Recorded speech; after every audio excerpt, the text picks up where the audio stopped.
তো হাই বন্ধুরা, নমস্কার। তো আজকে এসছি আমি কড়ি বানাবো, দইয়ের কারি যেটাকে বলে। এই দেখো নিয়ে নিয়েছি বেসন। বেসনটা এখানে নিলাম, একটু নিয়ে নিয়েছি বেসন, একটুখানি হলুদ নেব বেসনের মধ্যে,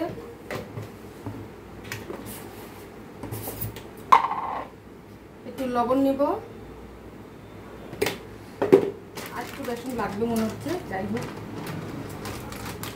আমাকে তেল লাগবে, একটু তেল দিই। কড়াইয়ের মধ্যে দেব তেল, বেসনটা ভাজতে হবে তার জন্য। তো নিয়ে নিয়েছি, দেখো এর মধ্যে শুকনো লঙ্কা, জিরে, সর্ষ ফোড়ন দেব বলে। তো বেসনের মধ্যে দেব জল, একটু মাখিয়ে নিই। দেখতে পাচ্ছ বেসন সুন্দর করে মাখিয়ে নিয়েছি।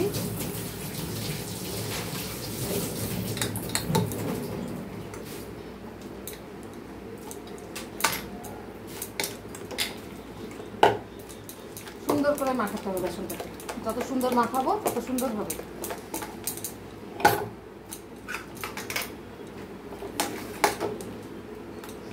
বেসনের বানাবো, দেখো হয়ে গেছে, তেল গরম।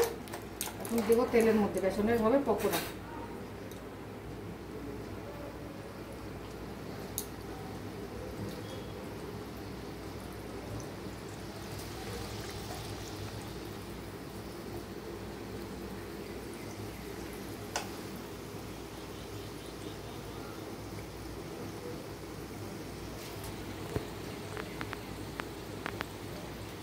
খুব সুন্দর খেতে হয় জানো তো, এমন করে যদি বানাও স্বাদ হয় খেতে।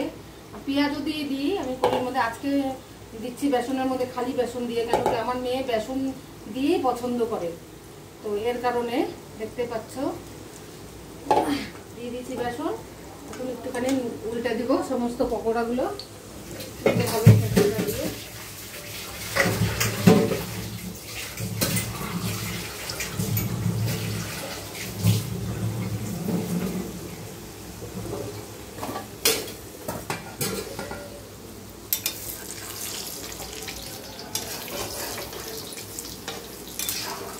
বেশি পকোড়াটা একদম অল্পই বানাবো।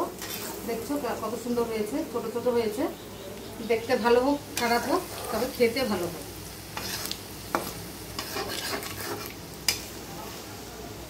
বেসনটা ভাজতে ভাজতে এখানে দেখো দইয়ের প্যাকেটটা একটু কেটে নিই।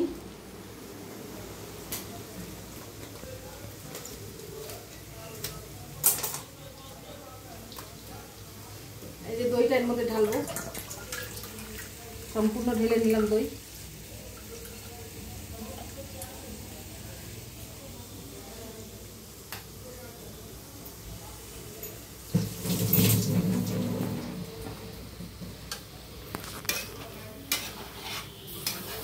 সুন্দর করে এটা ভাজবো। আর এই দেখো দইটাকে ফেটে নেব। হ্যাঁ,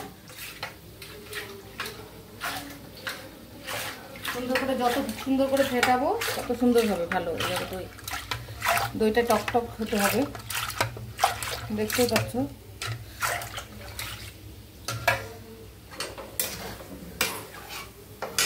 এর মধ্যে একটুখানি বেসন, আজকে আমি বেসনটা ভাজলাম না, এর মধ্যে দেবো,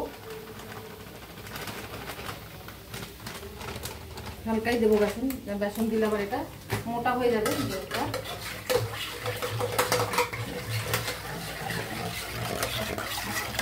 সুন্দর করে গুটে নিলাম। যত সুন্দর এটাকে মাখবো অত ভালো হবে।